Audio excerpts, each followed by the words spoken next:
Hi friends అందరికీ ఇలా మేము మా ఉల్లిగడ్డ చెనికి రెండోసారి నీళ్ళు కట్టడానికి వచ్చినాం. ఫస్ట్ సారి కట్టితే సన్నగా మొలిచింది, కానీ మీకు ఈ వీడియోలో కనపడడం లేదు. ఉల్లిగడ్డ తినాల కన్నా ఫస్ట్ గడ్డ ఫస్ట్ మొలిచింది. ఆడ దూరంలో మా డాడీ పైపులు ఎత్తుకొని వస్తున్నాడు, మీకు కనిపిస్తాం కదా అక్కడ. ఇప్పుడు పైప్లోనే వేసుకోవాలి దీనికి నీళ్ళు కట్టాలంటే. ఇలా పైపులోనే బోర్ అక్కడ చాలా లాంగ్ చెట్టు దగ్గర ఉంది, అక్కడ కనిపిస్తుంది కదా, అక్కడ నుంచి పైపులు వేయాలి. ఇప్పుడు మొత్తం పైపులు వేసి కింద బోయలు ఉన్నాయి, అవి గుంజి నీళ్ళు కట్టాలా. చూడండి ఫ్రెండ్స్,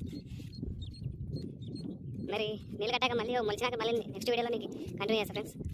ఇక్కడ చూడండి, ఇది ఇట్లా వాటర్ పోకుండా ఇట్లా గుంజుకుని ఉండాలి. మన్ను ఇలా కనిపిస్తుంది కదా, మళ్ళీ ఒక కడ నుంచి ఒక కడకు పాస్ అవుతాయి. ఇలా గుంజుకోవడం వల్ల మన రిస్క్ తగ్గుతుంది.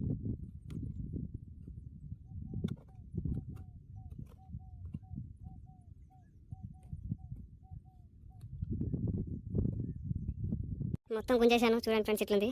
అప్పుడు మామూలుగా అంటే అసలు ఇట్లా లేకండే, మొత్తం గుంజేశాను. మొత్తం మన్ను మొత్తం గుంజేశాను ఇట్లా లైన్గా. ఇంతకుముందు వాటర్ పెట్టి అంతా తెగిపోయినాయి గడ్డలు.